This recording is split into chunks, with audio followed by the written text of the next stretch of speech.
Good morning, everyone, and I just wanted to welcome you to today's event, Hawaii Realtors PB-BIC Hot Topics webinar. This is a webinar that is jointly sponsored by HAR and the Hawaii Rebi chapter. My name is Shyla Campbell. I am the president of the Hawaii Rebi chapter and your MC for today. So for those of you that signed up, you should have gotten an email yesterday with the speaker's handout. But for those of you, you might have just recently registered, we will go ahead and drop a PDF for you in the chat in case you'd like to download that and follow along. Now, before we get our presentation started and before we bring up Lynn, I'd like to mention just a few events that are coming up in the month of March. So the first event that we have is our SIPS course. There's still time to register for the Certified International Property Specialist or SIPS designation courses. Take all 5 classes and you'll complete the education portion of the designation. Now, each class is good for 6 elective CE credits, and this year it's all virtual with the best instructor, Ron Phipps. You can click the link in the chat, or you can call HAR to register and get in because the first course starts tomorrow. Now, the next event that I have to announce is the HIREC. HIREC is featuring a free webinar titled Domestic and Global Buyer Trends. This features NAR Senior Analyst Matt Christopherson. It'll be on March 15th at 11 a.m. More information on how to register also in the chat box. All right, so next up, we also have HAR's next Virtual Connect. This is going to be a free webinar scheduled for March 19th at 10 a.m. It features Andrew Mancherli of Digital World Connections. Andrew's topic is titled Digital Mastermind, and he will cover various marketing tools that you can use within your business. So link in chat below. Now, I do have a few announcements for CRS. The Hawaii Residential Real Estate Council, or Hawaii RRC, is going to be putting on an interactive workshop where you can find out and just learn more about how to earn your CRS or your Certified Residential Specialist designation. It's a great designation, so I'd encourage you to check it out. This is going to be scheduled on March 19th at 1 o'clock. Now, speaking of CRS, their first CRS course is going to be scheduled for March 25th and March 26th. This is from 8 a.m. to 12:30. It is on Zoom and titled Digital Marketing, Establishing a Social Media Brand. This is a class that's going to be good for 8 elective CE credits, as well as 8 CRS credits. The course features Monica Newbar, who is teaching for Hawaii the very first time. So join her in that class, March 25th and 26th. Now, of course, I have to announce our Hawaii Rebi chapter's 25th annual golf benefit. I can't believe it's been 25 years. You may think it's a little early. The event is not until July 18th at Eva Beach Golf Club. But if you want to get in on the fun, it was an excellent tournament last year. So feel free to check the link in the chat for more information about that golf event. All right, so next up we have HAR's legal podcast. I don't know if you know this, but HAR's legal kokua line, they put out a monthly podcast. One was just released yesterday, and it's the newest edition titled Cause and Effect. I know I listen to it when I'm on the road driving from appointments or in the office. It's really helpful. So take a listen, link in the chat box on how to download that and hear. Now, just a reminder, before we introduce our speaker at the end of the Zoom session, you're going to have a meeting evaluation that will pop up. If you can, guys, just take a few minutes to fill that out. Please let us know what you thought of the event. We're always looking for your feedback, so we'd appreciate it. Thank you. I'll introduce myself to give you a little bit of an idea of why I'm here and who I am and why they've asked me to be here. How does that sound, Shayla? That sounds great. Okay. Sorry for the tech difficulties. Okay. My name is Lynn Madison. I have been in the real estate business for quite a few years. I was a top producing agent. I was a managing broker for a huge company in Illinois. But more recently, let me just tell you that I am the primary author of the ABR course, the Accredited Buyer Representative course for NAR. I have also authored and co-authored many of the courses for NAR. So the reason that I'm so involved in all of this buyer conversation stuff is because of that, of being the one who they tapped on the shoulder to say, what do we need to do to help our agents, our realtors, navigate this new reality that we are all dealing with. So as a matter of fact, all day yesterday and today, I've been doing a Zoom ABR class for the NAR Board of Directors. It was myself and another instructor by the name of Adorna Carroll. She's taking over for the couple of hours I'm going to be here with you guys.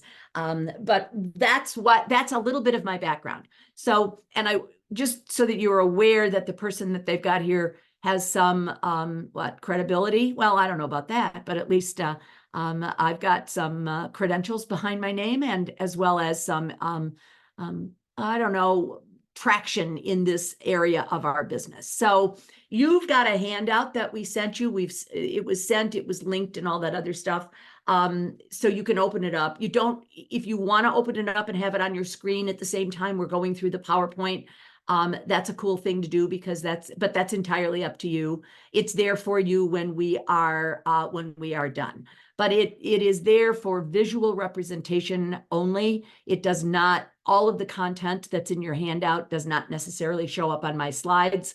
What I have tried to do is be as accurate as I can by putting the page number on my slides.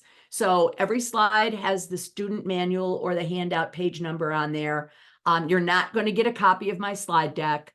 Everything you need should be in the handout. There are some extra slides that you don't have in your handout, and they're marked extra. You're more than welcome to take a picture of them, screenshot, whatever you might want to do.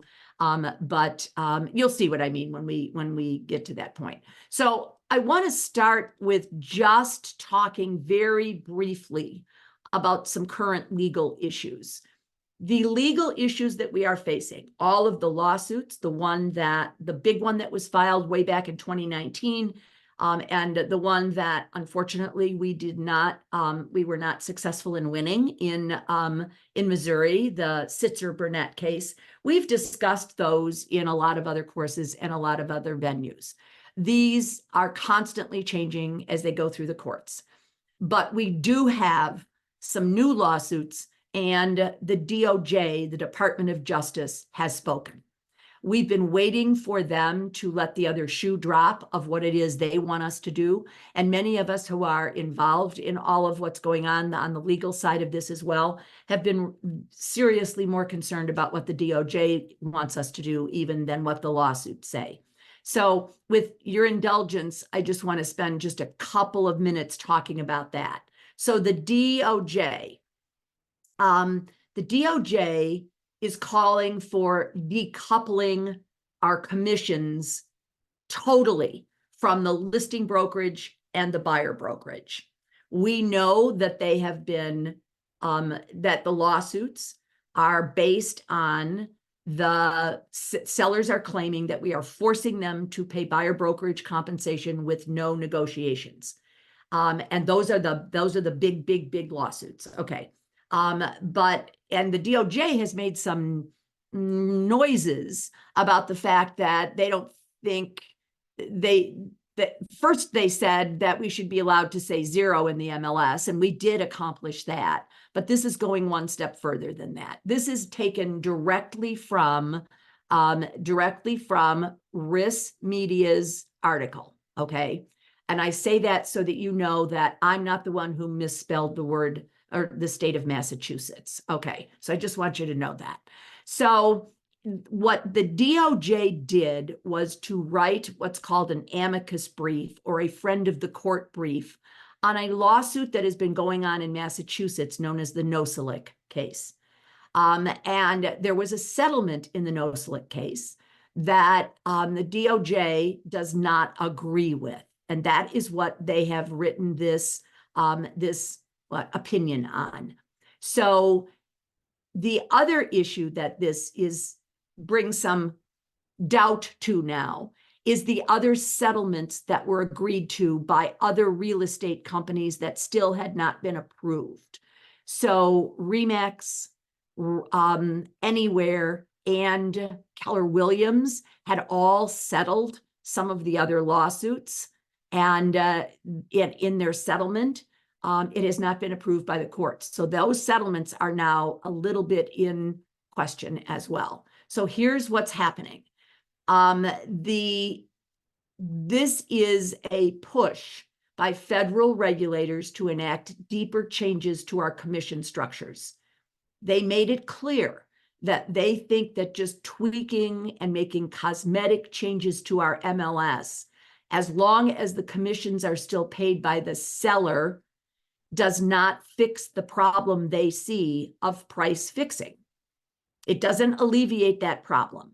So they go on to say that they looked long and hard at an MLS out of Seattle, Northwest MLS. They proactively allowed for zero in their MLS back in 2019. They also then tweaked another rule in 22 to provide more transparency to the consumers, all of which the DOJ asked for, by the way. And what the DOJ said was that neither revision appears to have led to any kind of a decrease in buyer brokerage commissions. They are not saying that we must lower our commissions. They are saying that it looks like those commissions have been fixed, because when you look at them, they are all the same. And no matter what we've tried to do to make everybody understand that there is no standard commission, you do not have to pay the listing office does not have to pay the buyer brokerage half of what they're charging the seller, all of that stuff, it still keeps coming out to the eyes of someone from the outside of our industry, like we've all gotten together and decided that the compensation should be somewhere in this very narrow range. That's the problem that they see. So here's what they've said. The DOJ is urging that the MLS PIN settlement include a blanket injunction against offers of compensation in the MLS, moving to a totally decoupled system where buyers pay their own agents. So what I want you to think about as we go through this is the very real possibility, if not probability, that when all of the dust settles on all of this, because of all of the lawsuits and the DOJ, et cetera, there may be no offer of compensation in the MLS. The co-broke box, as we call it, it won't be there. So the only way then that we as buyer agents are going to get paid is if we have a buyer representation agreement with our buyers. Even in the states that mandate the signing of a buyer representation agreement, we still have agents putting zero compensation in the buyer representation agreement. We still have agents who are not getting it signed until they're ready to write an offer on a property. We still have agents who are not taking it seriously. And what we're saying is that we need to start taking a look at this very, very differently. Now, there are other lawsuits out there. We've given up trying to keep track of all of them, in all honesty. So I'm not even going to go, I'm not going through all of this. I just want to let you know that the ones that you see there in blue are filed by buyers. Most of the lawsuits came from the sellers. The sellers were filing them. Those are the buyers' lawsuits that are being filed. And the new lawsuits, the ones that are being filed by the buyers, have a slightly different twist to them. Because there's another piece of this that we need to, when we talk about rethinking our buyer conversation, that we need to have in our minds. This is, and again, let's not get hung up on the names of the suits and all that kind of stuff. But this was one of the lawsuits filed by the buyers. And what they said in their lawsuit is that the anti-competitive conduct of us forcing the sellers to pay buyer brokerage compensation causes the home buyers now to pay inflated commissions for the services they receive from us as buyer agents that we have misrepresented as free. that we have been telling buyers for years, I do all of this for you and it doesn't cost you anything. We should never have been saying that. It goes on in their lawsuit to say that it causes the buyers to pay inflated prices for the homes they purchase and to receive reduced quality broker services. Now they're challenging the quality of the services that we are giving to them. This is from Housing Wire, and they're saying here, and this was out of the Florida lawsuit, that the MLS systems, the way they are, overturn the natural order of a rational price system where home sellers and home buyers each separately bargain and pay for the services provided to each of them. So everywhere you turn, they're talking about this decoupling, that it should not be all lumped in together. So completing their thoughts, it compels the seller to compensate the broker representing the purchaser, even though that broker should be working for the purchaser. I get paid more. My job as a buyer agent, arguably, is to help my buyer buy the property, not at the most money, but at the least amount of money. And yet I get paid more the more my buyer pays for the house. Now, there's nothing, that's the way that it's structured, and it may still be structured that way when we're done, and everything decouples, but it still has not been explained very well to the buyers. So it goes on in here to say it mandates a blanket offer, meaning the same compensation must be offered to every buyer's broker, regardless of skill, experience, or the services provided. And that's the piece I want you to think about, and it's coming from all of the buyer lawsuits.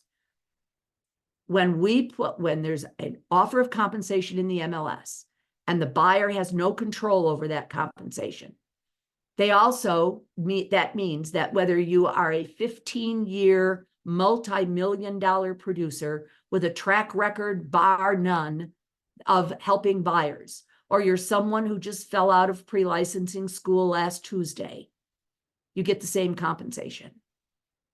Whereas that doesn't usually happen in most professions. In most professions, it takes you years to get to the top of the heap, if you will. And we come out of pre-licensing school with the same level of compensation as a 20-year multi-million-dollar producer. The reason that happens is because we don't take the listings, our brokerage company does.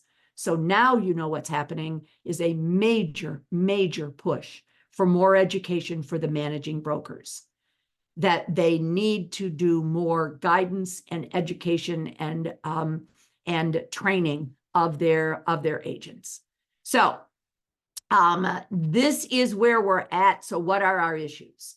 Right now, the problem we see nationwide as I travel all over the place is many buyer agents do not know how to discuss compensation with their buyers. We've never had to do it. And we're having a hard time wrapping our heads around the fact that that was a mistake on our part not to have a conversation with the buyers.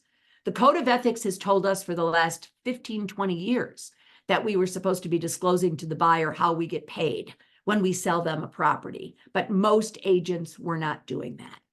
The buyers have been paying the compensation all along in the amount they pay for the seller for the house, with absolutely no say in how much their agent should get. You get paid by whatever I, the listing brokerage, think you should get paid, and your buyer has no input into that, and yet you work for that buyer. So it's a little backwards. And then it makes no difference what your talents, expertise, or abilities are. You've been getting paid what the listing office wants you to have, not what your client believes you're worth and wants you to receive. So what does all of this mean to us?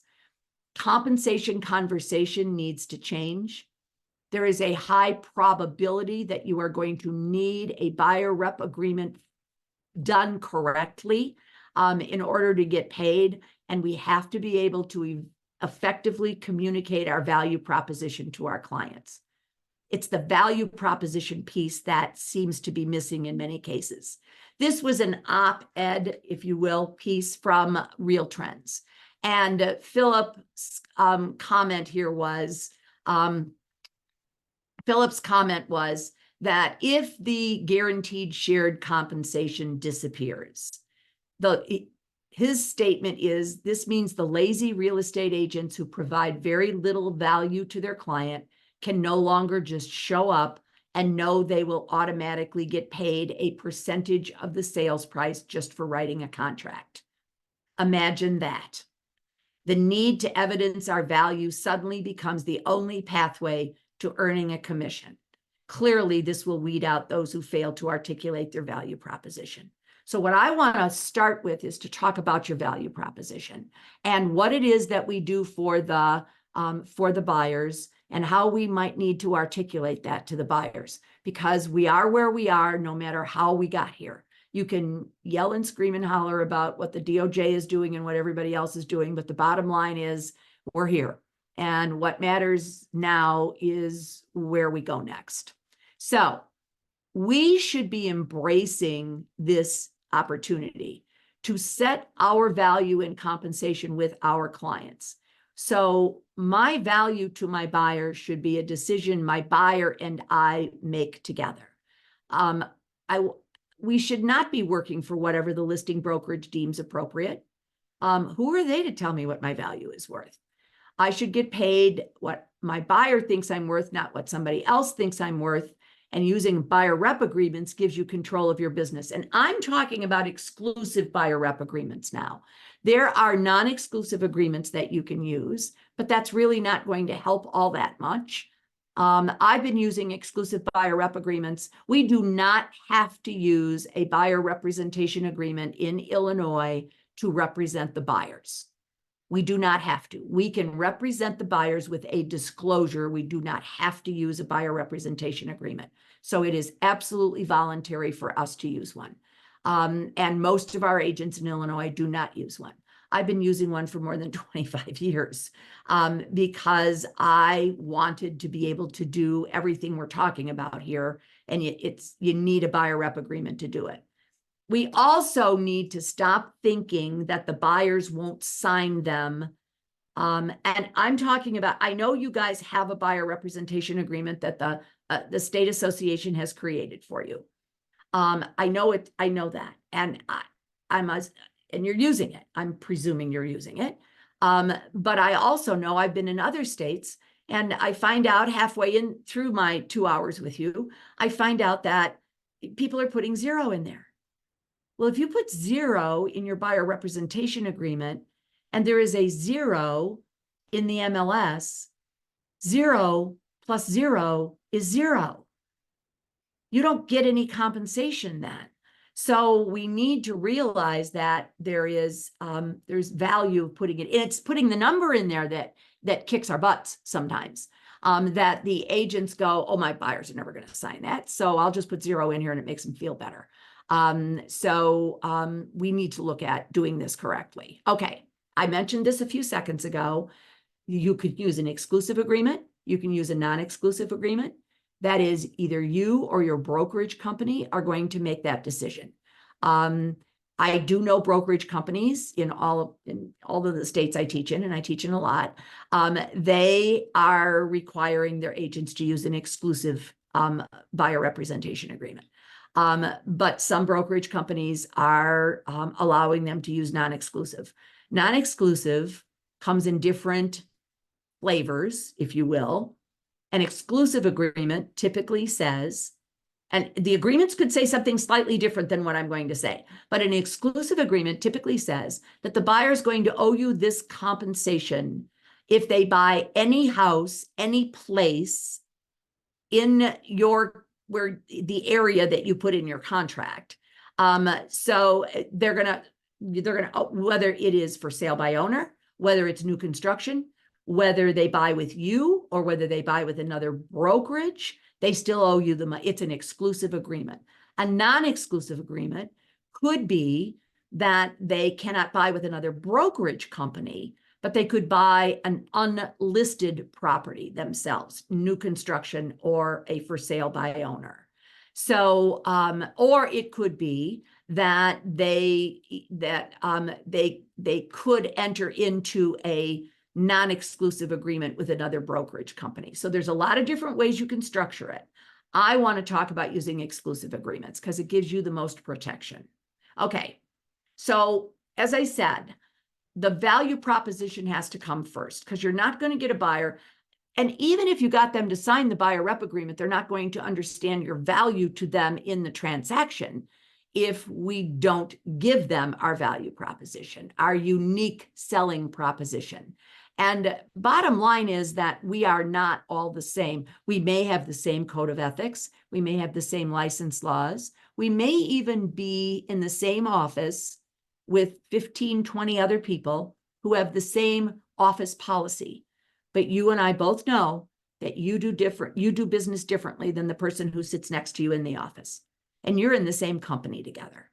So what makes you stand out? Why are you unique? See, part of the problem is the buyers don't know what we do. They really do not. Now, how do we know that? For a lot of reasons. Well, first of all, the lawsuits pretty much say that we don't do anything. So they really don't know what we do. But NAR does surveys every year, the profile of home buyers and sellers. They do the generational reports. There's a lot of things they do. They're all on NAR's website.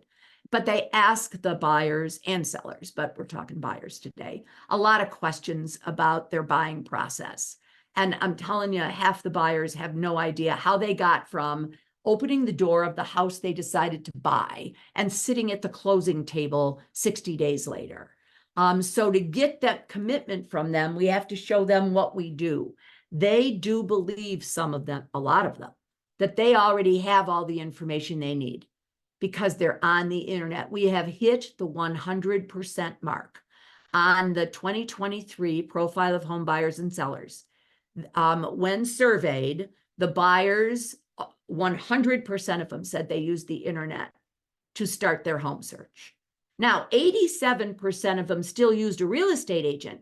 I'm not saying they're not using us. They are. 87% of the buyers used a real estate agent to buy their house, but 100% of them started their search online, which is why they're coming back sometimes when we get them. They're coming to us thinking they already know everything. And we all know that what they find on the internet is not always accurate. So understanding what we do, being able to translate that into a benefit to the buyer is absolutely the foundation of buyer agency. We need to understand what our job is and then be able to explain to them, the buyers, what it is we do. I did a webinar for the Ohio Association last week. I did one for NAR a couple of weeks ago. And in both of those webinars, and I'm saying it to you guys as well, told it to the group I'm doing ABR with yesterday and today. I think you should go back over your last 2 or 3 transactions and take the time, or if you can't, do it in your next 2 or 3 transactions. And maybe it's even better to do it in the upcoming ones. I want you to write down everything you do for your buyers and how long it took you to do it. Because I don't think we can quantify it. I don't think if a buyer sat there with us and said, well, how much time do you spend on that? How much time does it take you to do that? I don't think we have a clue how much time it takes us to do that. So every step of the way, and you only have to do this for a couple of buyers, and then you've got your what? Your blueprint. This is what I do. This is how much time it takes. And I'm going to give you some tools that might help you be able to do that. We've been doing seller counseling all along, or we wouldn't be able to get a listing. And since most of our buyer clients don't understand who works for whom, how things work, how we get paid, they don't even know the difference between a client and a customer. We got to do a little bit of a better job with the buyers. So our unique value proposition is got to be tailored to your clients and your market. And once you've got your unique value proposition, it gives you a competitive advantage. This is your market distinction expressed as services that you offer to buyers. You do not need a dozen things on your list. You need a half a dozen things. You need a list of a dozen things so you can pull 4, 5, or 6 of them out of your, what? Let's call it arrows in your quiver. You need enough arrows in your quiver so that you know which arrow you can pull out of there and fire at your target. So let me give you a very quick example. I'm sitting down with a buyer. Buyer may ask me, for example, I know we're in a seller's market right now in Blissville, presuming we sell houses in Blissville. So, I've got a friend of mine who's tried to buy 5 or 6 different houses and they keep losing houses. So what's your plan? Do you have a plan? What do we do? What's your ideas about how are we going to get a house in a multiple offer situation? And I would say to them, once we get the buyer representation agreement signed and we're committing to work to each other, I can go in more depth. And it all depends on the home that you're going to buy, because I have a lot of different strategies. But you indicated to me that you're a conventional buyer and that you're going to be putting down 20, 30%. So one of the suggestions I would always give my buyers who can handle it would be to increase your earnest money. More earnest money makes your contract stronger in a multiple offer situation. And since you're going to be putting down 20, 30, 40%, whatever their number is they gave me, there is no earthly reason for you to only put down 2 or 3% for earnest money when you're saying to the seller, I've got all this money to put down. So I would suggest, as one of my suggestions, I've got more. Once we get everything rolling, we can talk about it. Do not give away everything you do before they commit in writing to be your client. We have a bad habit of saying too much. Now, I want to flip that, tailor it to your clients. The buyer I'm sitting with this time is an FHA buyer with minimum down and is struggling to come up with their closing costs. There is no earthly reason here why I'm going to talk to them about more earnest money, because they don't have it. So our sales contract in my marketplace says that the seller must leave the property in broom clean condition. All personal property and refuse that is not being left for the buyer must be removed by the seller prior to closing. That's what it says. I don't know if yours says that. I'm just using an example. What I say to my buyers who don't have that extra earnest money is I would say to them, one of the things some of my buyers who are buying on a more limited budget have done very successfully is they have crossed that out of the contract, initialed it, and virtually said to the seller, you do not have to clean out your house. All that's going to cost you, Mr. and Mrs. Buyer, is maybe some pizza, a couple of cases of beer, possibly a dumpster if your friends and you don't all have pickup trucks. Because you're saying to them that you will clean out the house. That does not work for all sellers, but it has been a very successful way to get a home in a multiple offer situation when you're working with limited funds and you can't be throwing money at it. I want you to have examples of what you do to help your buyers be successful homeowners. And that's how we do this. But you've got to be ready to pull that arrow out of that quiver. So what's in your buyer counseling session? What the buyer needs and wants, you're going to have to get them financially qualified. You want to make sure they understand what you do to find the property for them, how you assist them in getting the best price and terms, what it takes to get to the closing, and absolutely how you get paid for all of this. Absolutely, we need to talk about how we get paid. And we too often don't want to take that final step. So suggestion here is that you put together a buyer counseling packet. And in that packet, and this is just examples, different things that are in there that you can use to explain to the buyer what your value proposition is. You're going to tell them you're going to do all of this. Some of it you're going to do after, as I just said, after they have signed that buyer representation agreement. But you can show it to them and explain to them that this is what we're going to cover. There is, yeah, Jacob, what a great comment. Did you all see that? It came to the hosts and panelists. Click on your chat box, everybody, and change it to send chat to everyone. Because I'll repeat this. I can tell you the time it takes to do all of your steps one at a time of all you do for a buyer. No buyer will want to spend the time it takes to do it themselves. Well put. But see, we don't even know what it is that and how much time we are spending with them. So good call. Good call. That's part of what we're doing here, is making sure they understand what it takes. Now, I've been doing this for years. I managed an office that had 60, 70 people in it for many, many years for a big company here in Illinois.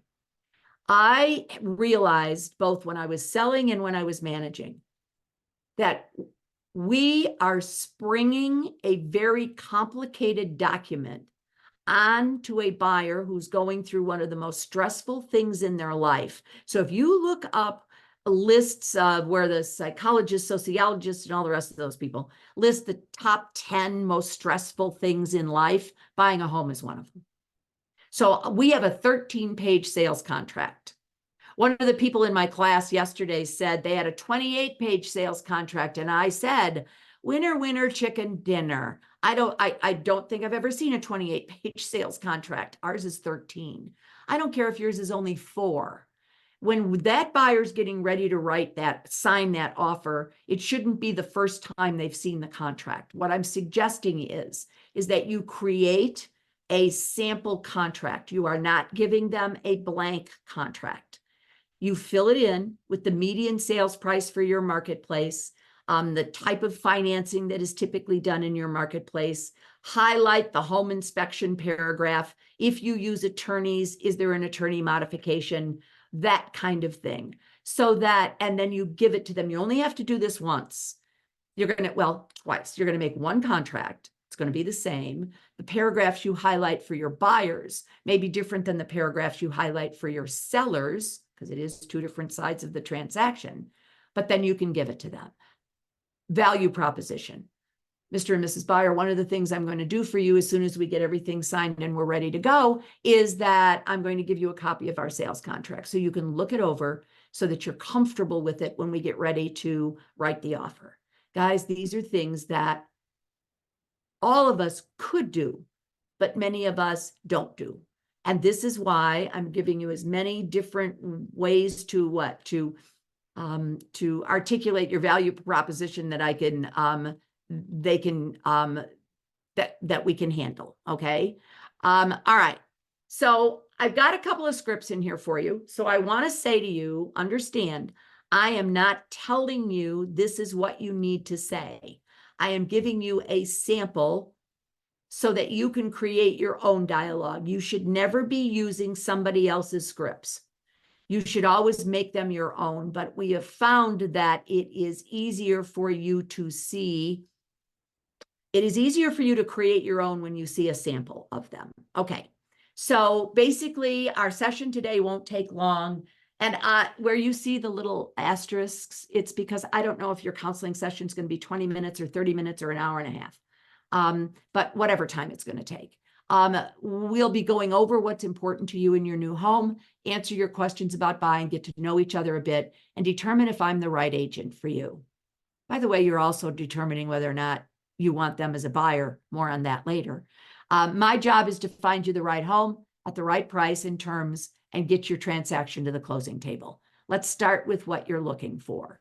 So I gave you on your page 5, let me double check and make sure it is there. It is. The buyer qualification worksheet that I have been using for many years and that my agents in my office used. On the first page of this qualification worksheet are the typical information questions or information blanks that we ask a buyer. We ask them, how many bedrooms do you want? How many bathrooms do you want? All that kind of stuff.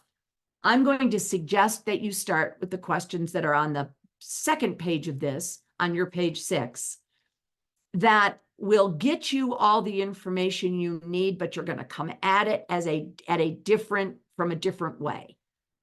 How long have you been looking for a home? You see, I'm pretty sure your license law, and I know that the Code of Ethics says that we are not supposed to be interfering with an exclusive agreement that another brokerage company has with a consumer, client, etc. If they have already signed an exclusive buyer representation agreement with another brokerage company, I can't be showing them houses. So what we typically ask the buyers when they come in is, are you working with another agent? And then we get bad answers. I didn't say they lied. I said bad answers. So here we go. How long have you been looking for a home? And if they tell you they've just started looking last week, then you might not need to ask a couple more of these questions. But if they say we've been looking for 4 months, now you want to know, how have you been doing that? Have any agents shown you houses? What did you sign with them? What was your relationship with them? Are they a friend of yours? Are they a family member? I want to know all of this. I want to know whether they signed a buyer representation agreement with another brokerage company. And then I want to know if they've been looking for houses for 4 months. Did you see anything you liked? And if they tell me yes, I need to ask them what kept you from buying it. I had a buyer once when I went through, because this is what I used every time. And he and she wasn't answering me anything. She was just sitting there.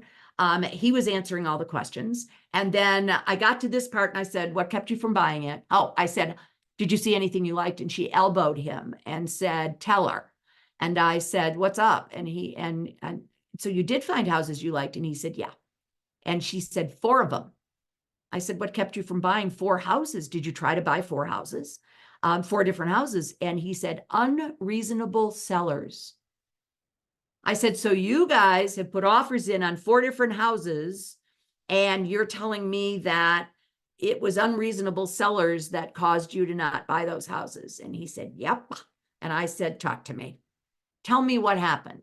Well, very long story, very, very short. His brother had bought a house 10 years earlier. Brother was much older than he was, and told him he should never pay more than 90% of list price for any property, because realtors always overprice houses. So he was offering under 90%. When the seller wouldn't come down to his 90% of list price offer, he walked away. And I said to him, so you used 2 other agents? He said, yep, I used an agent. She tried twice. She failed, he said. And so we went to another agent. She couldn't get the job done. And I said, wait, time out. Did either of those agents explain to you what % of list price our sellers are receiving in today's market? And they looked at me like I was nuts. And I had my laptop there, and I went into my data analytical tool in my MLS. We're going to talk more about that in a couple of minutes. But there is a tool in your MLS. I know there is. I don't even have to belong to your MLS to know this. And you can go in there and it'll show you things like what % of list price are the sellers getting. So I went in there for the town they were looking in the price range they were looking in the area of town they were looking in, and it was 102%. Our sellers right now, Mr. and Mrs. Buyer, are getting 102% of their list price. So and then I said, when did your brother buy a house? And he told me back in 2010. I said, in 2010, we were in a recession. If your brother paid 90% of list price, don't tell him I said this. He overpaid. 90% was overpaying for a house in 2010. So you need to dig a little bit here to figure out where they're coming from. Now, the next piece of this is describe your ideal home. Now you're going to hear about bedrooms and bathrooms. Now you're going to hear about lot sizes. What if we can't find everything? What would you compromise on? This is a way like we've always done it, more or less. Tell me what you must have, what you'd like to have, and what you can't live without. This is just a different way to ask the questions. If we can't find everything, what would you compromise on? What are your deal breakers? Tell me about your lifestyle. How do you entertain? What kind of I want to know that. I've had people tell me they need a formal dining room. And I said, oh, so you do formal entertaining? No. Then do we need a formal dining room? Well, no, a large eat-in family room off of the kitchen would be fine. That's a big difference. So if money were no object, I want to know what they've always wanted. Just throw it at me. I can handle it. And then, is there anything else I need to know? I'm just suggesting that you start your interview process with your buyers to get as much information as you can from them so that you can help line up the right properties to show them. What they see on the internet, one of the things that I've always said to my buyers is all of the available properties are not on the internet. and all of the properties on the internet are not necessarily available. And the buyers think that everything they see on the internet is available. You know that, and I know that, because they call you and they want to go see the property, and then you look in the MLS and you realize that it's sold and closed 10 months ago, and it's still showing up on somebody's website somewhere. So we need to educate our buyers about all of this stuff. So you mentioned you were looking at approximately 300 to 350. Have you talked with a lender?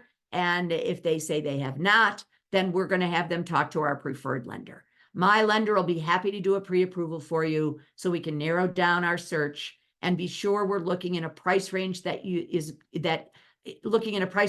not more than you want to commit to. I want to just pull out a couple of words here. I'm talking to them about their buying power.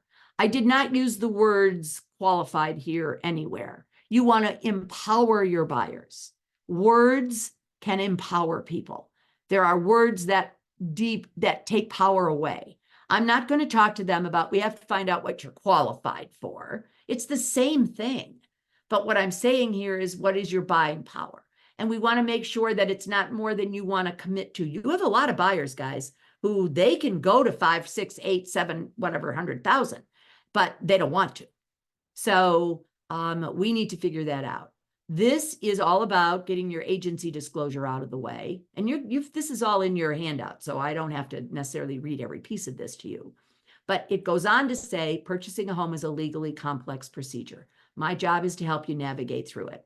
So I've got a couple of things here that you might be able to use to help explain to your buyer what you bring to the table. One of those is on your page 7. You see it on your page 7 as 3 gray columns. I've made it a little more colorful on my slides.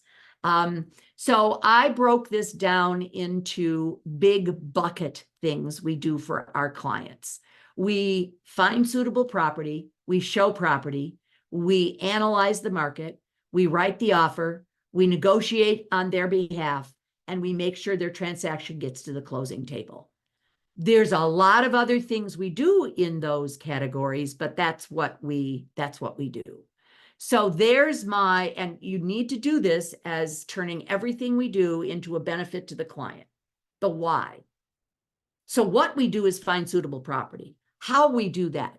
A variety of ways. My MLS has a private listing section. I just got off that webinar this morning with the leadership of the National Association, and a lot of them shared with us, they've got coming soon listings in their MLS. There's a section of the MLS that is not made public. It is just for the realtors to see because those properties are not quite ready to be marketed yet. I'm going to check with other agents in my office to see if they have anything coming on. I have friends and other agents in other offices that I can call. There may be previous clients of mine that have thought about selling their home. I'm going to contact them. Whatever works for you, whatever you do to find houses, because Mr. and Mrs. Buyer, not all the properties you see on the internet are available, and all the available properties are not on the internet. I want you to remember, you got to remember that. And they don't get it.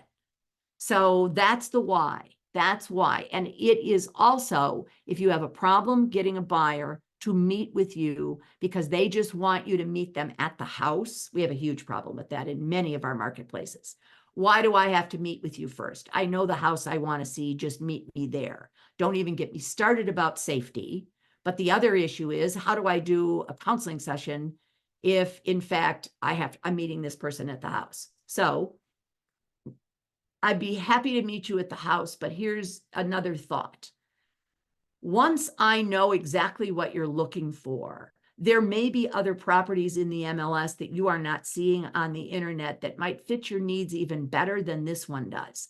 I can save you time and possibly even get you into a property before anybody else gets in it, that if we can just meet for 20, 30 minutes, and I can find out what you're looking for. We'll look at the internet. We'll look at the MLS and we'll see if there's anything else that works for you.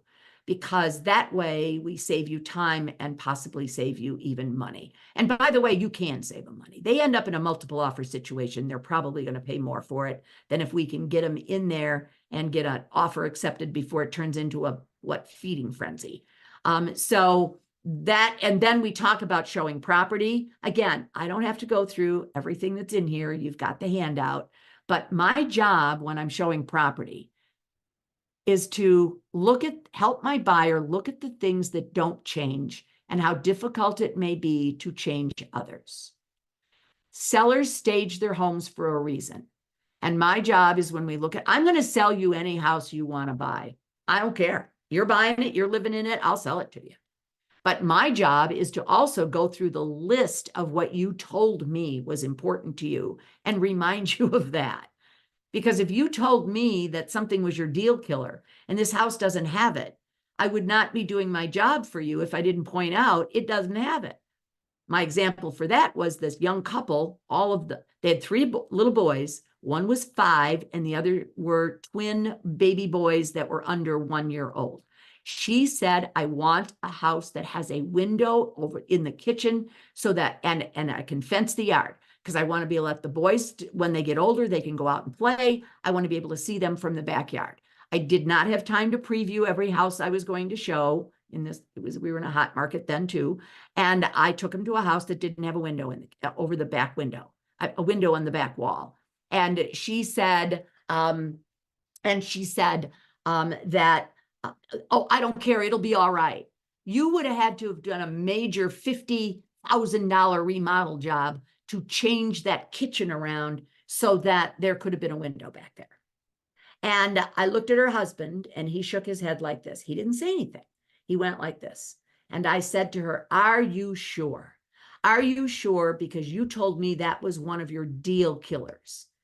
And she said, no, I can be over here cooking and I can walk around the island, the breakfast nook island, and go look at them out the patio doors. And he finally said, and I will never get a cooked meal again because you will sit there at those patio doors every moment those boys are outside watching them. And she laughed and she went, you're probably right. I said, what do you want to do? And they both said, let's go. That was my job. My job was to point out to her that she was getting carried away by all of it was beautiful. It was decorated beautifully. And she got carried away by that. By the way, there's a reason we stage houses. And when I'm a listing agent, I am going to tell my seller to stage their home because I don't represent your buyer. It's your job as a buyer agent to take the staging out of your buyer's mind's eye. I want you to think about this. If you ever go look at new construction and they have a model there, it seldom has a full-size sofa in the living room. It's got a 2-cushion love seat. Seldom does it have a dining room table in the dining room that seats 8, it seats 4. Take a look at the master bedroom. Hardly ever has a king-size bed. And the biggest tell is the baby's room. There's not enough furniture in most babies' rooms if they're staged to raise a baby. So that's our job. So there's a bunch of other stuff in here, talks about that. We analyze the market. Everything we do in the real estate business is about supply and demand. I tell that to my clients, all of them, especially my buyers. And right now, Mr. and Mrs. Buyer, we are in a seller's market. I cannot wave my magic wand and make you the bus driver. Right now, it's a seller's market. Let me show you why. And I can show them in my MLS that we have low inventory. We have no listings coming on the market. You know how to do this. If you're not using your analytical system in your MLS, by the way, it should be used as one of your value propositions. So I'm going to share something with you about your, hang on one second. Let me see if I can get to it very quickly. I'll come back. I didn't think it was that far away. There it is. So when I'm sitting down with my buyers and I'm saying to them, everything we do depends on whether it's a buyer's or a seller's market. Currently, we're in a seller's market in Blissville. Let's look at what's currently happening. So I'm going to be looking at the new listings, the houses that are on the market, that kind of thing. So this is what the bottom part of my main logon page for my system looks like. And these are all of the things that I can track. So I can track the median sales price, and it'll give me a graph and a chart, and it'll show what's going on. And I'm sure you can do the same thing. But here's something a little different. I tell my buyers, I typically track market time, month supply of inventory, new listings, and closed sales. That gives me what I need to know about what's going on in the market. Is there anything else on this matrix that you want me to track for you? Get them involved. Make this be part of your value system.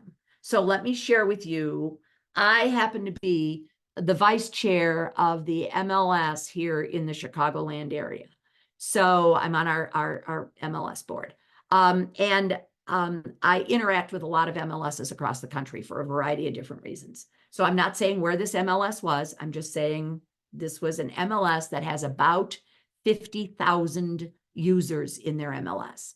And they, like us, every 4-6 months, whatever, do a study to see whether or not the tools that the MLS is making available to the members are being used by the members.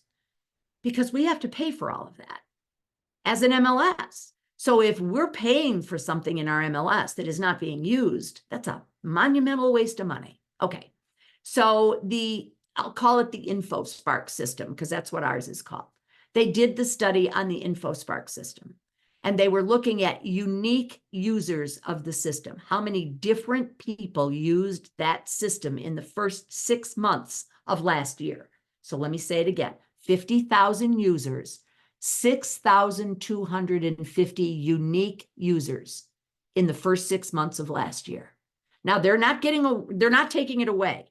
What I'm saying to you is, if you think that this is not part of your value proposition, you would be wrong. It is part of it.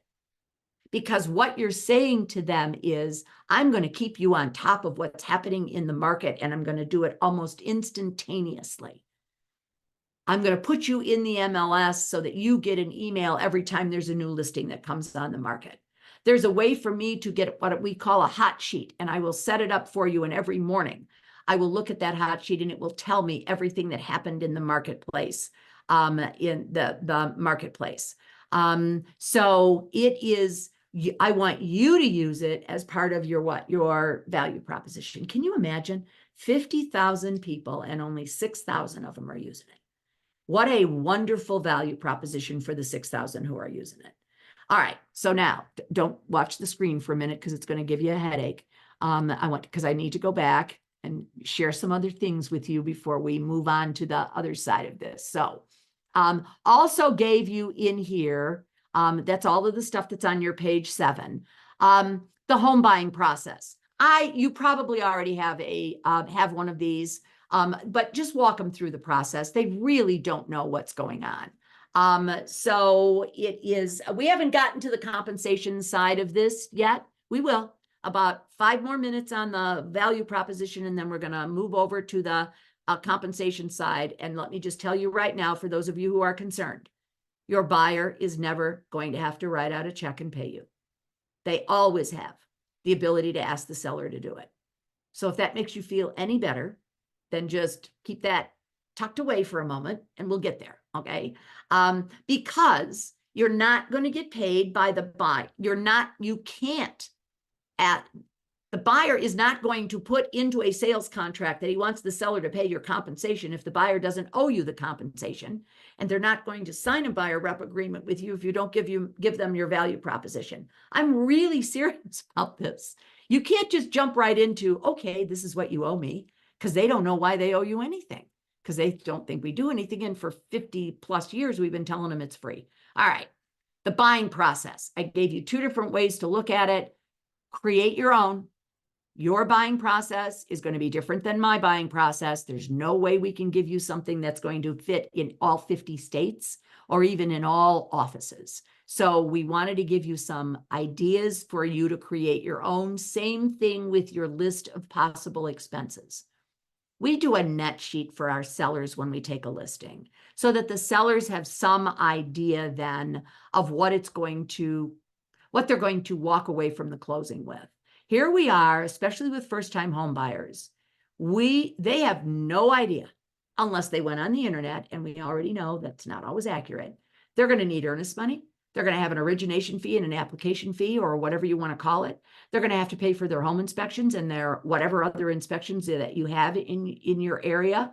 They're going to have to pay for their attorney if they've got one. They're going to have to pay for their homeowner's insurance prior to the closing. They're going to have to pay their title expenses. And that isn't even a full list.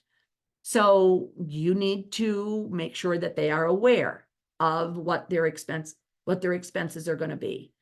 This is what I was telling you before, that we have now reached the saturation point of the buyer's use of the internet in their home search process. And there's a reason why I'm showing you this, because I want to talk to you about what they're going to find when they go on the internet. So I and two other instructors, one in California, one in Connecticut, we went onto the internet, and I'm in the middle of the 48 here. And I said, we went in and said to our computer, what questions should I ask my buyer agent? And then the three of us compared our lists, and these are the questions that literally 3-4 dozen different websites told the buyers to ask us. My thought here is, if we are prepared, if we know what it is the buyers are going to be asking us, then we can build some of this into our value proposition discussion. So you've got the questions on your page 9. And I just want to say, read through them. I want you to be proactive with these instead of reactive. So how many homes have you sold in this area? How familiar are you with this price range? What's your strategy to find us the home? All of that kind of stuff. Do you have references? What's your negotiation style and experience? What's your approach to winning a bidding war? Remember, I mentioned that before. If you're ready, if either build it in so they don't ever ask you, or be ready to what? To respond. I think this can help you build your value proposition. If you know that these are the questions, if they ask the question of Google, then this is what it's going to tell them. So this is a statement that you can only make if you really, really believe it. There's a lot of time and work involved before we ever get to the closing table. Because of that, you want an agent who will devote their time to you to find you the right home at the right price. You are better off with one agent working 100% for you than a variety of agents working a little bit for you. You want one of us focusing on your needs and putting you at the forefront of their searches. I believe that 100%. I have no problem saying it. If you don't believe it, then leave it out of your dialogue, or don't even come close to trying to say it. That's when these buyers want to sign a non-exclusive with you so they can sign a non-exclusive with a bunch of other people. So wanted to throw that out there for you. So I want to give you a couple of other ways to explain your value, because you might want to use different things. This is a pledge of performance. This is my pledge of performance. It's the one I've been using for many, many years. So I broke it down into, because I'm committed to preparing you to be an educated buyer, I do all of this. Because I'm committed to helping you save time. By the way, that's the why. My telling them I do all of this doesn't really tell them why I'm doing it. I'm doing it so they can be an educated buyer, because an educated buyer knows what they're doing. And I do this to help you save time. I do all of this to help you find the best value. And then I do these other things. But look at the last one. I do all of this plus receive compensation only when we have a successfully closed transaction. We need to tell them that. We don't get paid for all of those things we do if we don't get to the closing table. And I want to tell you, for those of you who are already doing it, when you say this to your buyers, they look at you with great big cartoon eyeballs sometimes, saying, really? I don't know what they thought, how they thought we got paid. Well, some of them have been honest and said, we thought you were on a salary. We thought you got paid by your brokerage company. And that it didn't make any difference if we bought or we didn't buy. It was just you were getting paid an hourly wage, or you were getting paid to show the houses. And it was, that's not how we work. Now, it might be how some brokerage companies work, but it's certainly not how most of us work. So this is your pledge of performance. You need to customize this. You need to under promise and over deliver. You need to read through it, take off the stuff you don't do. Does that make sense? You got to read through it. This has got to be you and what you bring to the table. So a couple of other things that you can use, other tools on NAR's website. And NAR has a website called competition.realtor. It's printed on your page 11, which is where you're going to find a kind of overview of this. On NAR's website of competition.realtor, you'll find 179 ways agents are worth every penny on the listing side. This is 105 more ways, and this is what we do on the buy side. Okay, so when you go through this, you're going to see it's very similar to what I've been covering with you because I wrote this for NAR. So there is a resemblance, but it walks through counseling, building the relationship, educating the buyer, preparing them, showing properties, negotiating their offers, and then advocating for them and facilitating the closing. When you're ready to sit down and say, all right, I'm going to focus on this, I'm going to get my value proposition together, take a look at this and go through there and say, this is something I want to make sure I talk about. I want you to find the 5 or 6 things on here that you have a passion for, that you know have helped your past buyers be successful buyers, and use those. You can also download this whole brochure, and I mean, I'm trying to say, I think it's only like 4, 5, 6 pages long. It's beautifully done. I mean, and you can download it and give it to them. I just don't think most buyers are going to read through 105 different things, but it's there for you if you want to use it. On competition.realtor, they also have a 1-page, and I think I put it on your page 19. Let me double check. I did. On your page 19, you can see the whole thing. This is like something you could send to them ahead of time. It's a 1-page piece that is an overview of what we've been talking about. It says buying a home is easy if you work with a real estate agent. So some people think buying a home is as simple as look at houses, find something you can afford and sign some papers. But this is really what it's all about. And it walks them through getting started, finding your home, and achieving home ownership. So we want you to have a variety of different ways to be able to do this, because not all of us want to do it the same way. That's the whole point of this, is that we're all individuals and we all approach the buying process and our profession from a totally different spot. All right, we already talked about the MLS analytics tool. We did that. So let's talk about because we didn't talk about the buyer rep agreement yet. So now we just gave ourselves the ability to have that conversation when we used the checklist. And so let's talk about the compensation. If I do not have a buyer representation agreement with the buyer, then what I have to say to the buyer is that we are willing to work for whatever the compensation is that's offered in the MLS. Our compensation ranges anywhere from this to this. And when we find the property that you're interested in, I will disclose to you what the actual compensation is. By the way, the Code of Ethics already says that you have that. The Code of Ethics already says that you have it. The brochure and everything is at competition.realtor, Rebecca. So just go to competition.realtor and you'll find all of this stuff is there, unless one of the staff wants to link it, but you can get it very easily. Okay, so if I've got a buyer rep agreement with the buyer, you're going to do it one of 2 ways. I use buyer representation agreements with all of my buyers. Let's take a few minutes to go through it. Or we don't need to sign it right now. We can go look at homes. If we don't find something that fits your needs, we can sign it after. We can come back to the office and sign it, or however you want to do it, whatever your license law and your company policy want you to do with the buyer rep agreement. Okay, so that's not the important part here. The important part is for us to talk about the compensation. Okay. So most buyer rep agreements say something like this, and yours does. I took a look at the one that the state has.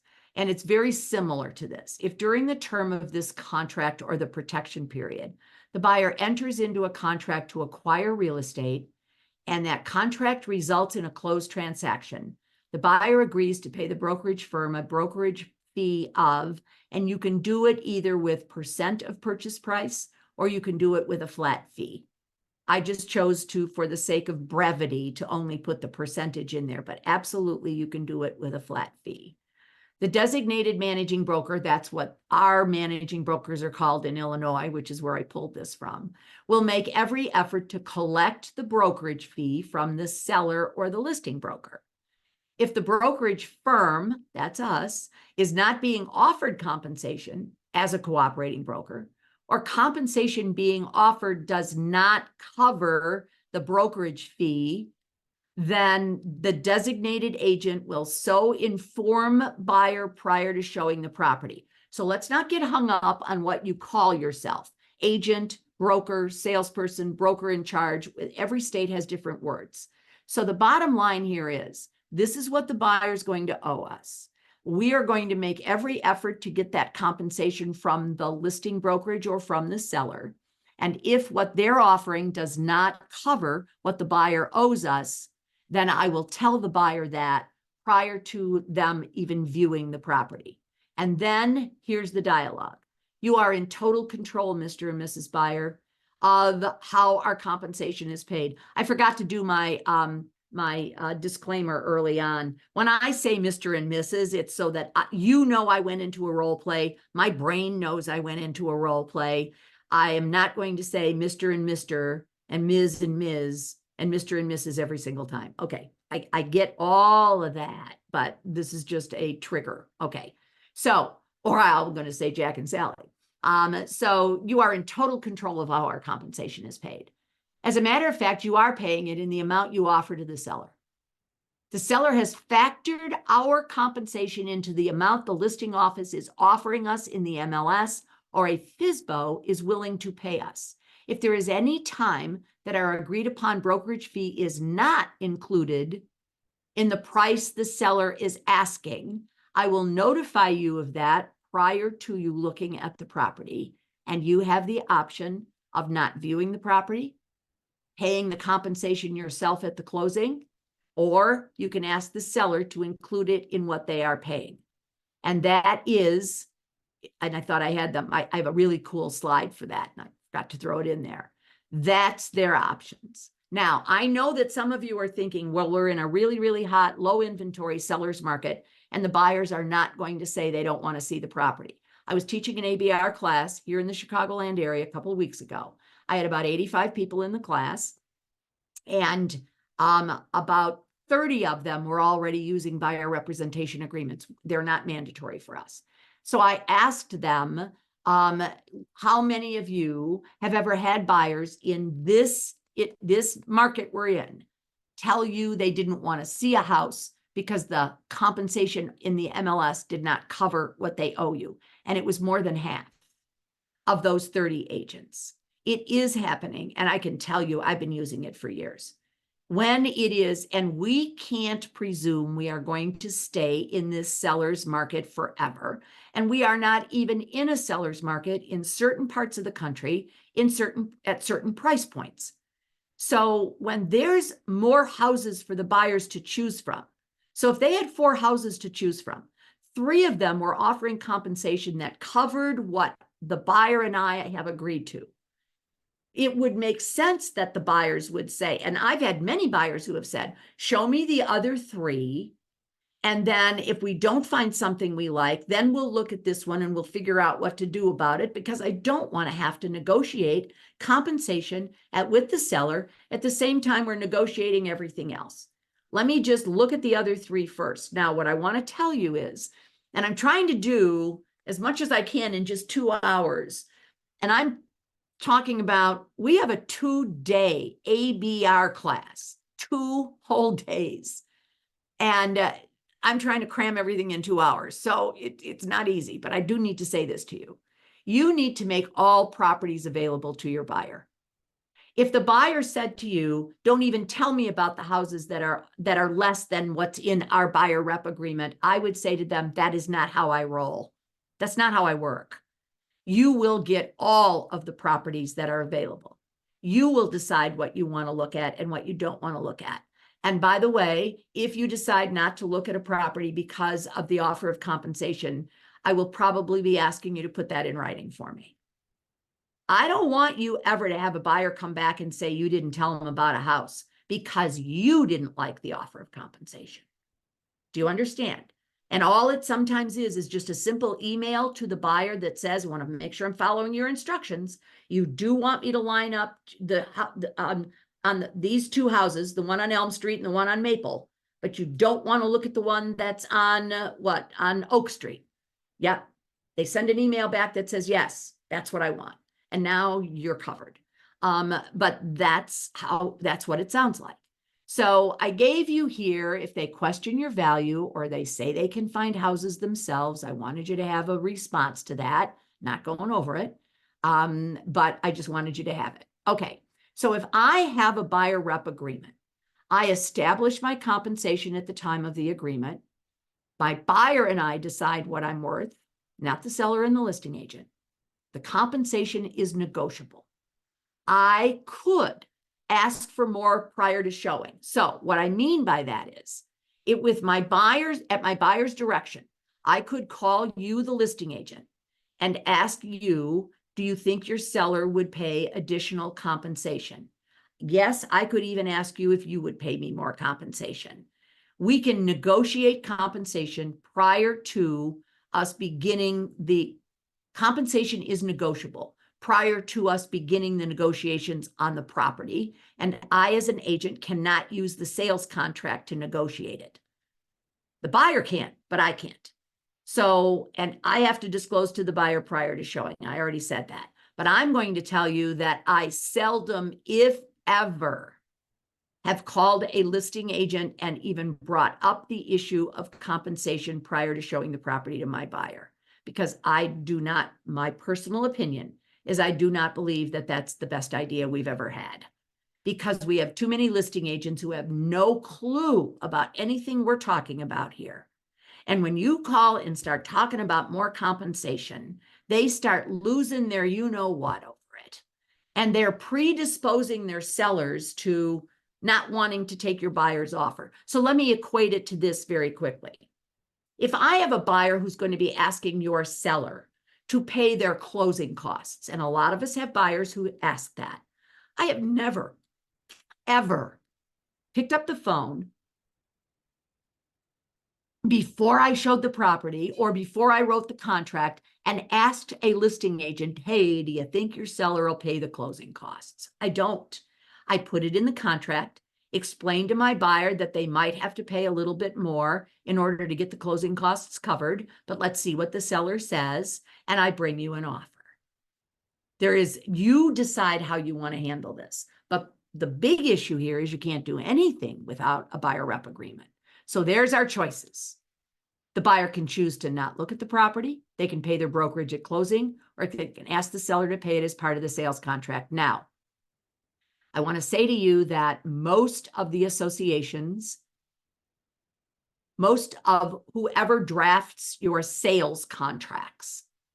So in some states, it's a statewide contract.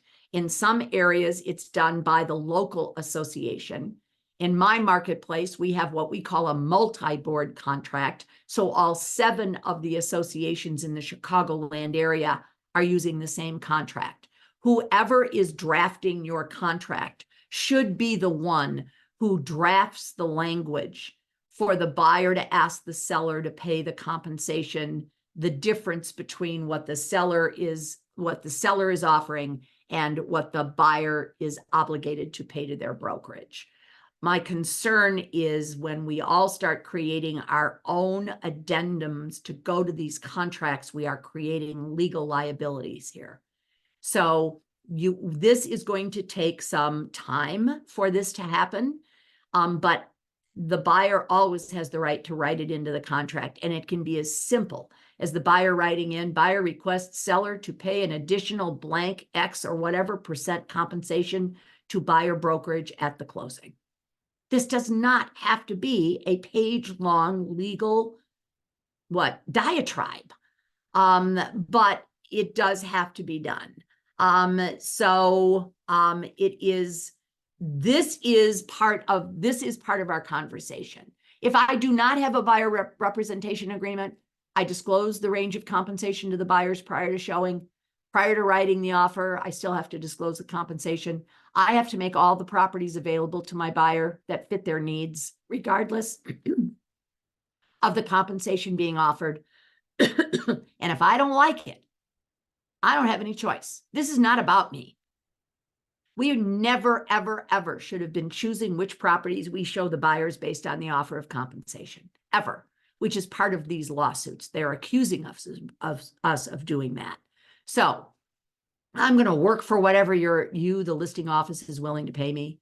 I can tell the buyer to go look at the house with someone else. So if I came back with no buyer rep agreement, instead of saying to the buyer, these 2 listings, the sellers are what they're offering through their listing brokerage covers what you and I have agreed to, we're good to go.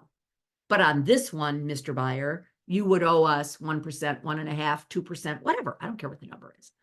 But instead, now I don't have a buyer rep agreement. So now what I say is, on these 2 properties, we're good to go because I'm okay with the compensation. Do you hear this? This is bad talk. But on this one, I don't work for that.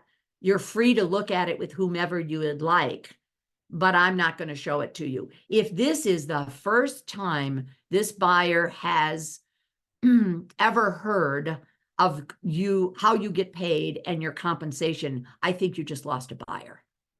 Because you've got to have this conversation with your buyer, whether you're going to get them to sign an exclusive agreement, a non-exclusive agreement, no agreement at all, whether you're going to put 0 in there, I don't care. Because we've got situations. I've got a situation that happened right here at home where an agent sold a $650,000 house, and she did not see that the offer of compensation in the MLS was 0. She didn't notice that until she was filling out the paperwork to turn into her company for all her company files. And I got a phone call from the managing broker that said, what do we do now? And I said, I assume you do not have a buyer representation agreement. And he said, no, we don't. I said, then you are going to close out this transaction and you're going to get paid 0. I'm sorry, I don't know what to, and it did close right after the first of the year. She sold a $650,000 house and didn't get paid. And you know what's really interesting about this? We have been telling everyone for years, do not pay any attention to the compensation in the MLS because we're not supposed to be picking and choosing which houses we show based on the compensation. I'm not even going to say that that was a bad thing to be saying, but now we're telling you to do a whole 180-degree turn here. And now we're saying you better be watching what's in there because it is, it could be 0. Or if your MLS is not gone to 0, it could be $1. So I'm really at a loss as to understand the difference between, I know it's 60 cents. I can do the math, but it's not that big of a difference. So if you run into a problem with listing agents that are going to give you a hard time about this compensation, we do have some code comprehension articles in here so Honolulu board is $1. Okay. So, and like I said, $1 or $0, you're talking about for a $650,000 house. I'm not happy.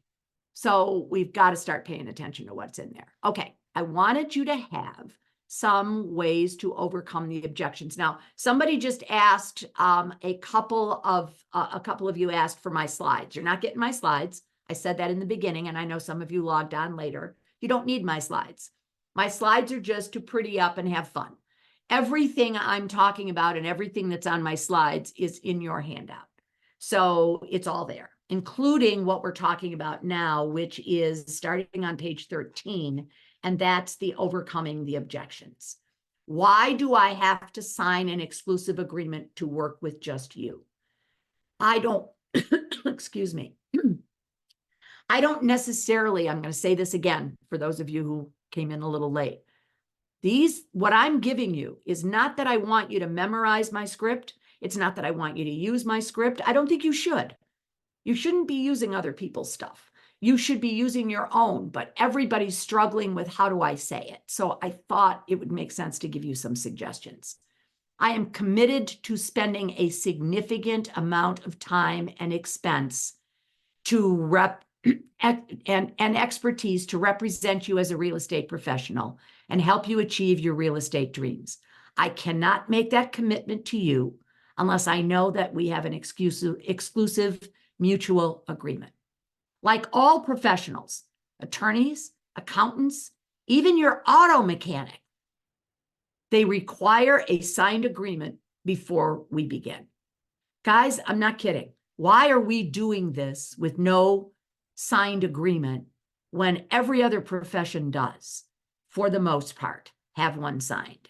The handout was posted in the chat a number of different times. So I think we can probably get the staff to throw it in there for you again. But yes, the handout was posted in the chat a bunch of different times, I think. Okay, I want to work with another realtor at the same time. This is just a way to handle that, just however you want to handle it. Whether you're hiring a contractor, going to a dentist or a doctor to have work done on your car, you choose the best person you can, but only one. You don't have two people working on your car at the same time. You just don't. A buyer agreement is now required by most brokers in our area. Any other buyer's agent you may want to work with is probably going to ask you to sign an agreement as well. I really don't feel comfortable signing an agreement. You need to talk to your brokerage company about whether or not they're going to allow a cancellation in your buyer rep agreement. But before you even get there, I've discovered that if someone is uncertain about signing this agreement, it usually means either I haven't answered their questions to their satisfaction, or that there's something they haven't told me. Is there something that concerns you that I haven't covered today? Go right back to what? To step one. Go right back to step one. So yeah, and Clifton, what a great example Cliff just posted. He said, I use the word investment rather than commitment. Perfect example of my saying, use your words, because your words are how you want to convey it. That's a perfect example. Very good, by the way, I like it. What if I want out? If at any time you're unhappy, all I ask is you give me 10 days to correct things to your satisfaction. If after that time you're still not satisfied, we'll release you from the agreement. Don't be making those promises if that's not what your brokerage company wants you to do. So that's just an example of what it could look like. And then I want you to kind of leave the door open here. After you've handled all their objections, all that's left now is you need to close. You need to say something like, after our discussion today and based on what I've committed to do you feel comfortable and confident that I am the agent to represent you? They say, great. They say, yes. You say, great. Let's get the agreement signed so I can begin to work for you, et cetera, et cetera. But if they say no and they don't want to sign it, leave the door open. Say something like, I can respect that. It means we will not be able to work together, but I wish you all the best. If at some point you change your mind, then please feel free to come back. We would love the opportunity to work with you. They're the ones that are saying we can't come to an agreement here. You're not saying you don't want them. They're saying they're not quite ready to do this yet. Because here's the thing. In the event they do not want to sign, you need to leave the door open for them, because chances are the next agent they talk to is going to ask them to sign an agreement as well, as this thing moves through the courts and the DOJ, causing them to rethink this whole process and potentially come back to you. You can't force somebody to sign, but we do this every day with our listings. You don't get every listing you go out on. And there are times where the seller chooses a different listing brokerage. And it happens. And you can't be all things to all people. Some of us need to stop trying to be all things to all people. So I also wanted you to have this, and I'm talking here about don't go looking for trouble. I keep hearing, I'm looking at my clock here, that the buyers are going to just bypass buyer agents. I see it on some of these ridiculous Facebook groups. And I mean ridiculous Facebook groups. So for one moment, I'm going to digress and say something to you. If you are on these Facebook groups, these real estate Facebook groups that tend to call themselves some kind of mastermind groups, there ain't a master or a mind anywhere near some of these people's posts. You got to be careful who you're listening to here, because they're giving some really, really bad advice. So we had an agent in Texas who got fined $10,000 by their commissioner's office for doing something that one of the people from Wyoming or West Virginia, I can't remember which W state it was, told them to do. This young man, brand new in the business, did not know any better, followed it, and then got in a deep boatload of trouble. So I just want to say, all we're hearing or seeing on some of these groups is, well, buyer agency is going to go away. We're not going to have buyer agency anymore. We didn't even have buyer agency till 1995. Prior to 1995, we didn't represent the buyers ever, anywhere. Hawaii was one of the first places that did do buyer agency. Hawaii, California, and then Illinois. Yes, we were on the cutting edge of that. But the other states didn't come on board until somewhere in the late 90s. So we are talking about that this is probably not going to happen, but I wanted you to be prepared for it. If you've done your counseling session and shown the buyer what you do, odds are they're not even going to think about going to the listing agent and buying the house directly from them. Because the reason they're doing it is they're trying to save the buyer brokerage compensation. Well, if they're going to the listing agent to save the buyer brokerage compensation, then they're saying to the listing agent, I don't want you to represent me. There is a humongous difference between client level representation and customer level services. So I can certainly show you my listing. Here's the notice of no agency form. I don't know what yours is called, but there's got to be a form that you give to a buyer that says, I'll show you my listing, but I'm not your agent. Please understand, I do not work for you. I work for the seller, and everything I do and say will be to the benefit of them. If you are okay with that, I'll need you to sign this form acknowledging that and caution you not to tell me anything you don't want me to disclose to the seller. And what I gave you in your handout right from the ABR class, because I was teaching the ABR class, and I thought to myself, I think these guys should have this, even if you haven't taken the ABR class yet. So this is what we use in the ABR class in the States, or anytime we're trying to show the difference between client level and customer level service. So this is the buyer on the left.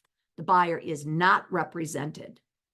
On the right, they are. So here's the thought.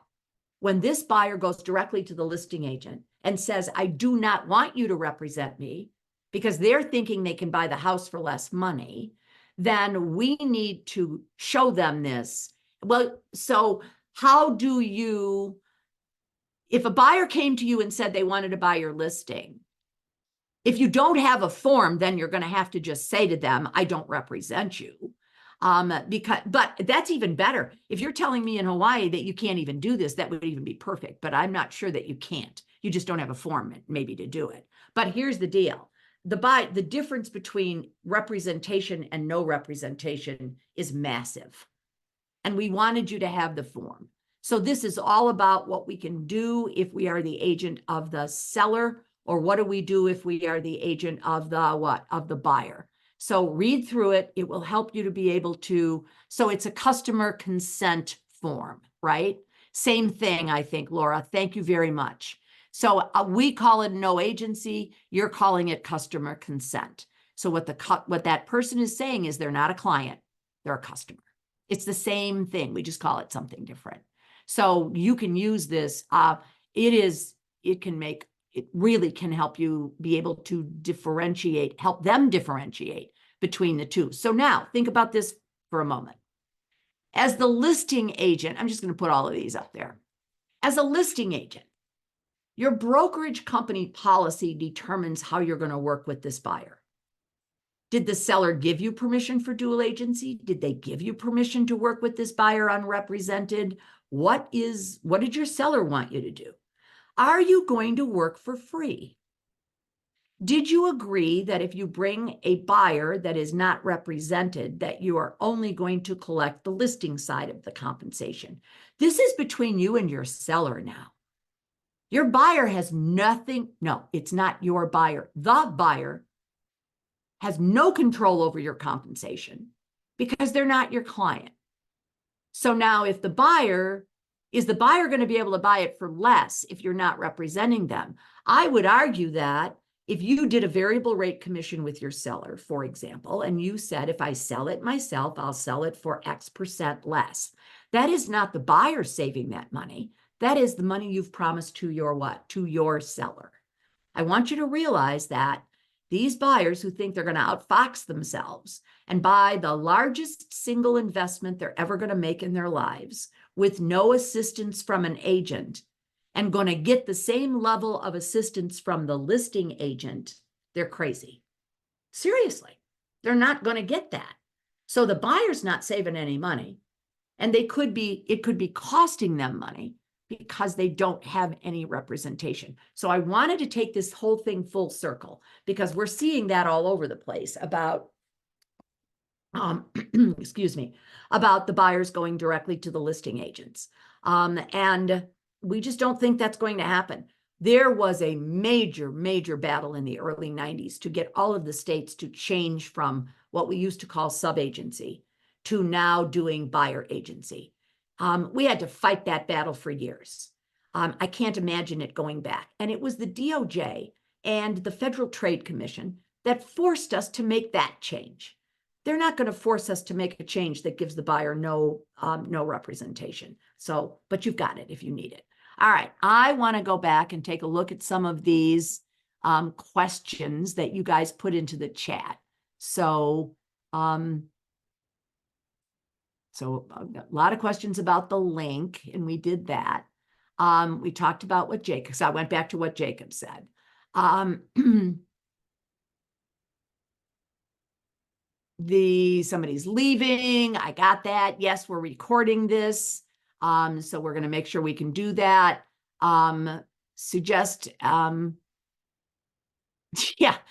Somebody said, Brett said, suggest you get an HD camera and a monitor in the kitchen so she can watch the kids online.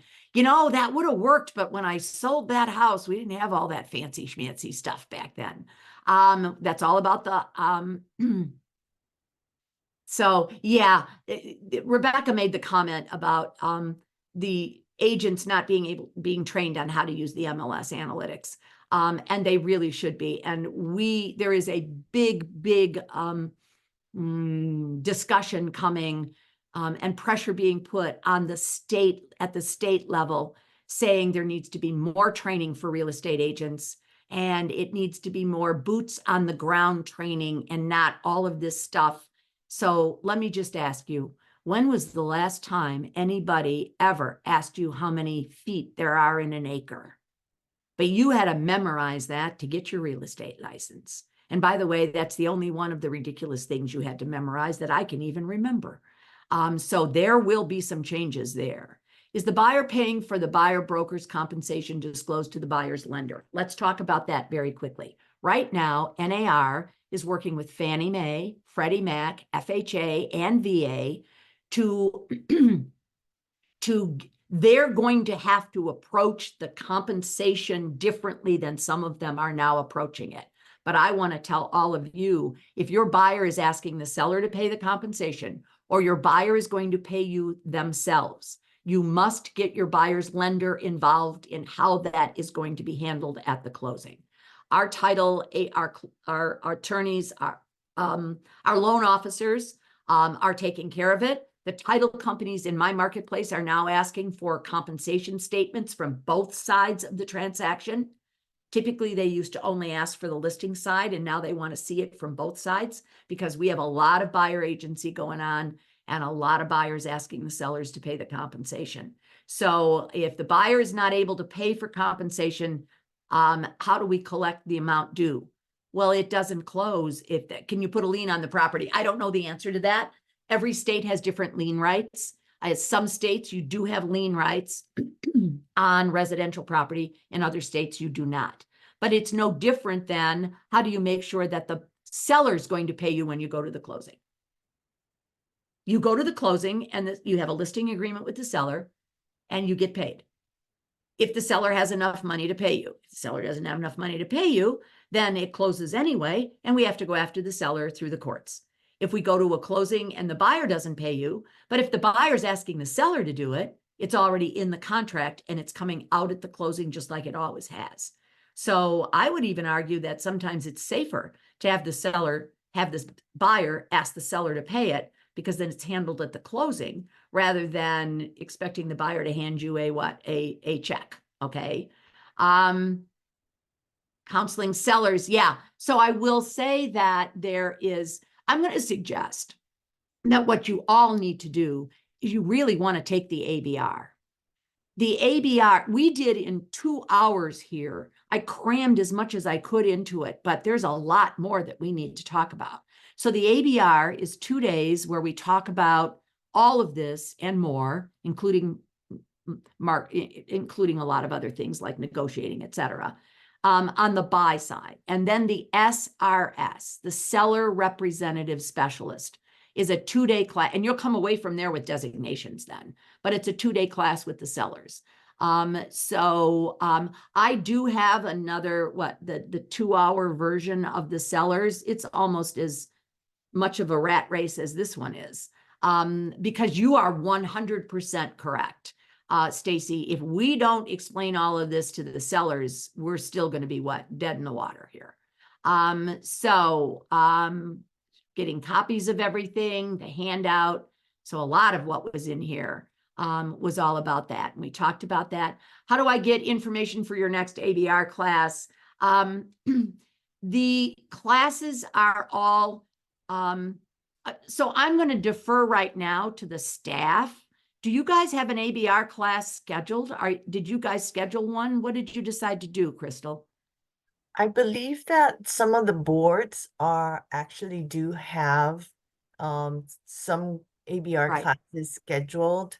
I will go find out and I'll send it in the follow-up email Okay. with a link to register. Okay. And I didn't want to say anything till I was sure how you guys were handling it there. But yes, Right. NAR is making the ABR class free to Now, all of us. So you do want to take it. This is the time to take it. right. And somebody, thank you very much, said they would love to spend 2 days with me, and I would love to be able to do it, but I haven't been asked to do it by anybody. So it is, but yes, check with your local associations and see whether or not they've got one scheduled, right, Crystal?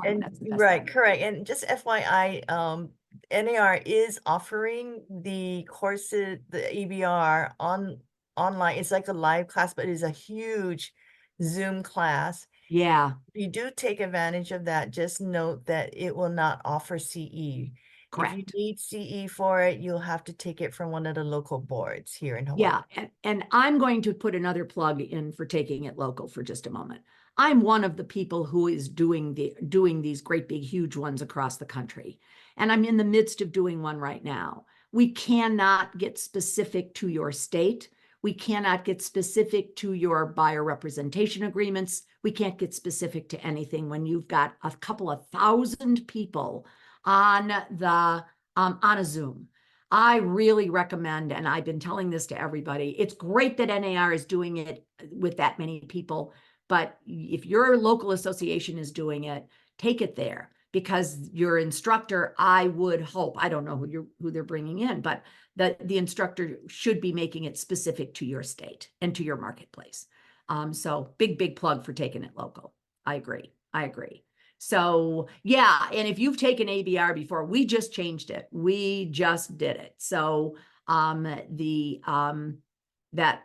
yeah, and you're asking, we're gonna presume that your local association is giving you CE credit for your classes, but you're going to need to check with your local association on all of that. I think that's probably the best thing for us to tell you. So if you guys, if I've answered most of your questions, if I have done, hopefully given you a pretty good foundation of this, just a couple of final thoughts.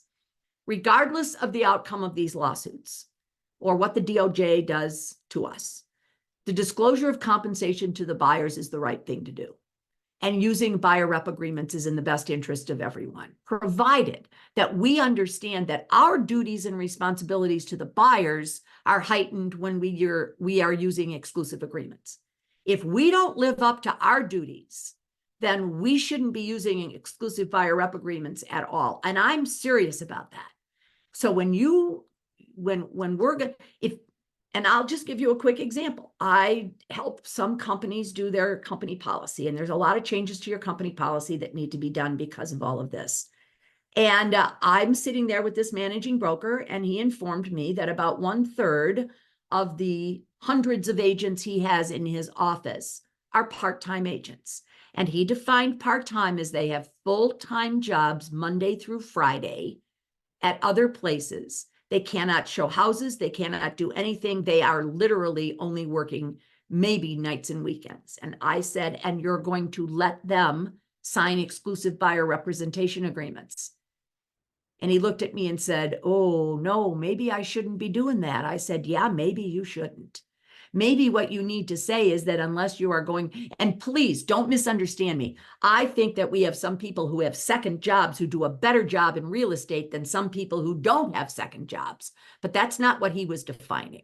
He was worried about people who could not be there Monday through Friday from 9 till 5 to help their buyers because they're going to lose out on houses. I said, it's very simple. Then your company policy needs to be, you have to partner with a full-time agent if you're going to have a job that keeps you away 5 days a week, from 9 till 5. There's a way to make this work for everybody, but we just need to think about, if you've got an exclusive agreement with a buyer and they can't go buy with somebody else, then what happens when you're not there to help them? You got a problem. So we got to think through all of this stuff. So those were the code comprehension articles I mentioned to you before. They're in there for you. I always like to get to my last slide where I can drop my mic and all of that. So I hope, thank you, Sherry. Sherry said it was helpful. I'm glad to hear that. I hope so. And again, we've got a lot of the ABR classes that are happening all over the place, but I'm going to suggest that you take your ABR class from your local association when they put one on, because I think it'll help you more than doing one of the generic ones. So yes, it was nice to be here. I'm glad I was with you. I remember when we didn't have Zoom and I used to come to you and teach. I used to teach pro standards for you guys years ago. And I was joking when I left everybody from the other Zoom. And I said that to them. I said, if it wasn't for Zoom, I'd be going to Hawaii. But no, I'm still in Illinois. But here we are. I'm glad I was able to do it. And thank you all so much. Thank you. Thank you, Lynn. How about All a right. big virtual hand clap for Lynn, Madison? We so appreciate you. Oh, my pleasure. Just a reminder that we will be sending out the link to the recording of this session, and you will also get, again, the handout just in case you missed it.